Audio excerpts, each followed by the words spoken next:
നമസ്കാരം. America Iran ബന്ധം വീണ്ടും അതീവ സംഘർഷഭരിതമായ ഘട്ടത്തിലേക്ക് നീങ്ങുന്ന സാഹചര്യത്തിലാണ് ഡൊണാൾഡ് ട്രംപ് എടുത്ത പുതിയ കർശന നിലപാട് ലോകത്തെ ആശങ്കയിലാഴ്ത്തുന്നത്. ഇറാൻ സമർപ്പിച്ച പുതിയ സമാധാന നിർദ്ദേശം തള്ളിക്കളഞ്ഞുകൊണ്ട് ഇത് അംഗീകരിക്കാനാകില്ല എന്ന ഉറച്ച നിലപാട് ട്രംപ് പ്രഖ്യാപിച്ചതോടെ യുദ്ധം അവസാനിക്കുമെന്ന പ്രതീക്ഷകൾ വീണ്ടും മങ്ങുകയാണ്. ഇറാനുമായുള്ള യുദ്ധം അവസാനിപ്പിക്കുന്നതിനായി ടെഹ്റാൻ സമർപ്പിച്ച പുതിയ സമാധാന നിർദ്ദേശങ്ങളിൽ അതൃപ്തി പ്രകടിപ്പിച്ച് American president Donald Trump. Iran ഒരു കരാറിന് തയ്യാറാണ് എന്ന് പറയുന്നുണ്ടെങ്കിലും അവരുടെ നിർദ്ദേശങ്ങൾ അംഗീകരിക്കാനാവില്ല എന്ന് വൈറ്റ് ഹൌസിൽ മാധ്യമപ്രവർത്തകരോട് സംസാരിക്കവേ ട്രംപ് വ്യക്തമാക്കി. ഇറാന്റെ നേതൃത്വത്തിനിടയിലുള്ള കടുത്ത ഭിന്നതയാണ് ഒരു ശാശ്വത പരിഹാരത്തിന് തടസ്സമാകുന്നതെന്നും അദ്ദേഹം കുറ്റപ്പെടുത്തി. ഇറാൻ ഭരണകൂടത്തിനുള്ളിൽ തന്നെ 3ഉം 4ഉം ഗ്രൂപ്പുകളായി തിരിഞ്ഞ് കടുത്ത അഭിപ്രായ വ്യത്യാസങ്ങൾ നിലനിൽക്കുന്നുണ്ടെന്നും അത്തരമൊരു ചിതറിക്കിടക്കുന്ന നേതൃത്വത്തിന് കൃത്യമായ ഒരു തീരുമാനമെടുക്കാൻ സാധിക്കില്ല എന്നും ട്രംപ് പരിഹസിച്ചു. ഇറാനുമായുള്ള വിഷയത്തിൽ തന്റെ മുന്നിൽ ഈ 2 വഴികൾ മാത്രമേ ഉള്ളൂ എന്ന് അദ്ദേഹം വ്യക്തമാക്കി. ഒന്നുകിൽ ശക്തമായ സൈനിക നടപടിയിലൂടെ അവരെ എന്നേക്കുമായി തകർക്കുക, അല്ലെങ്കിൽ കരാറിലെത്തുക.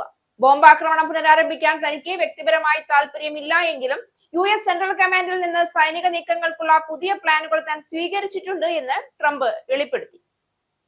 അതേസമയം യുദ്ധം തുടരുന്നതിന് കോൺഗ്രസിന്റെ അനുമതി തേടില്ല എന്ന സൂചനയും പ്രസിഡന്റ് നൽകി. യുദ്ധം തുടങ്ങി 60 ദിവസത്തിനകം പാർലമെന്റിന്റെ അനുമതി വാങ്ങണമെന്ന 1973 വാർ പവേഴ്സ് റെസൊല്യൂഷൻ ഭരണഘടനാ വിരുദ്ധമാണ് എന്ന് അദ്ദേഹം പ്രഖ്യാപിച്ചു.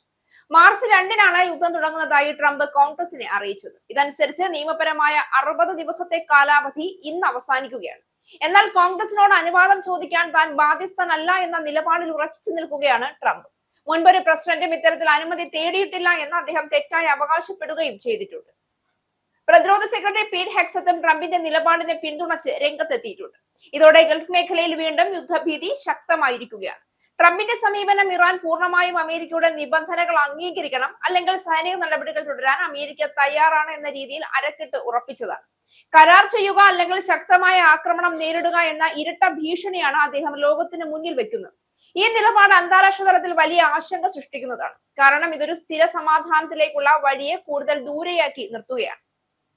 അതേസമയം യുദ്ധം അവസാനിച്ചു എന്ന ട്രംപിന്റെ അവകാശവാദം തന്നെ വലിയ വിവാദങ്ങൾക്കിടയാക്കും. ട്രംപ് സംഘർഷം അവസാനിച്ചതായി പ്രഖ്യാപിച്ചിട്ടുണ്ടെങ്കിലും അമേരിക്ക ഇപ്പോഴും നാവിക ഉപരോധം തുടരുകയും സൈനിക സാന്നിധ്യം നിലനിർത്തുകയും ചെയ്യുന്നതായി റിപ്പോർട്ടുകൾ വ്യക്തമാക്കുന്നുണ്ട്.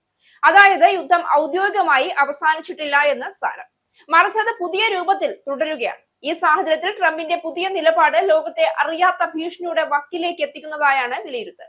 ഒരു വശത്ത് അദ്ദേഹം സമാധാനം ആവശ്യപ്പെടുന്നു, മറ്റൊരു വശത്ത് കടുത്ത നിബന്ധനകളും സൈനിക ഭീഷണിയും തുടരുന്നു. ഈ ഇരട്ട സമീപനം തന്നെ സംഘർഷം കൂടുതൽ സങ്കീർണമാക്കുകയാണ്. ഇറാന്റെ ഭാഗത്തു നിന്നും പൂർണ്ണ പിൻവാങ്ങൽ ലക്ഷണങ്ങൾ കാണുന്നതുമില്ല. അവർ അവരുടെ ആണവ പദ്ധതികളും പ്രാദേശിക സ്വാധീനവും വിട്ടുകൊടുക്കാൻ തയ്യാറല്ല എന്ന സൂചനകളാണ് പുറത്തുവരുന്നത്. അതിനാൽ ഇരുപക്ഷവും തങ്ങളുടെ അടിസ്ഥാന നിലപാടുകളിൽ ഉറച്ചു നിൽക്കുന്ന സാഹചര്യത്തിൽ ഒരു ദീർഘകാല സമാധാന കരാർ ഉടൻ ഉണ്ടാകാനുള്ള സാധ്യത കുറവാണ്. ട്രംപ് എടുത്ത ഈ കർശനവും അപ്രതീക്ഷിതവുമായ നിലപാട് ലോകത്തെ വീണ്ടും യുദ്ധത്തിന്റെ അരികിലേക്ക് നയിക്കുന്നുവെന്ന ആശങ്ക ഇതോടെ ശക്തമായി കഴിഞ്ഞു. സമാധാന സാധ്യതകൾ തള്ളിക്കളഞ്ഞുകൊണ്ട് ശക്തി പ്രകടനത്തിലൂടെ പരിഹാരം കണ്ടെത്താൻ ശ്രമിക്കുന്ന ഈ സമീപനം ആഗോള സുരക്ഷയ്ക്ക് തന്നെ വലിയ വെല്ലുവിളിയായി മാറുന്നു എന്നതാണ് ഭീകര യാഥാർത്ഥ്യം.